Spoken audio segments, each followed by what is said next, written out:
മനസ്സിൽ സങ്കടങ്ങൾ നിറയുമ്പോൾ മക്കൾ നോക്കുന്നില്ല, ഭാര്യ നോക്കുന്നില്ല, ഭർത്താവ് നോക്കുന്നില്ല, ഇങ്ങനെ 100ഓളം പ്രശ്നങ്ങൾ പരാതികളായിട്ട് സങ്കടങ്ങളായിട്ട് നിറയുന്ന സമയത്ത് അതൊക്കെ ഒന്ന് കണ്ണടച്ച് കാതടച്ച് ഒഴിവാക്കി വിടുക.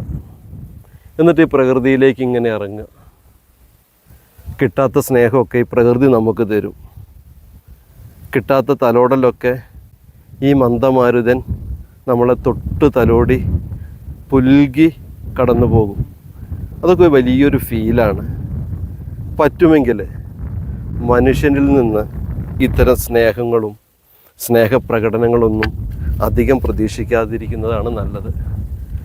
അതെനിക്ക് തോന്നുന്നു കൂടുതൽ സത്യസന്ധമായി കിട്ടുന്നത് കാറ്റിൽ നിന്നും, വെളിച്ചത്തിൽ നിന്നും, മണ്ണിൽ നിന്നും, ജലത്തിൽ നിന്നും, മൃഗങ്ങളിൽ നിന്നൊക്കെയാണ്. Be happy.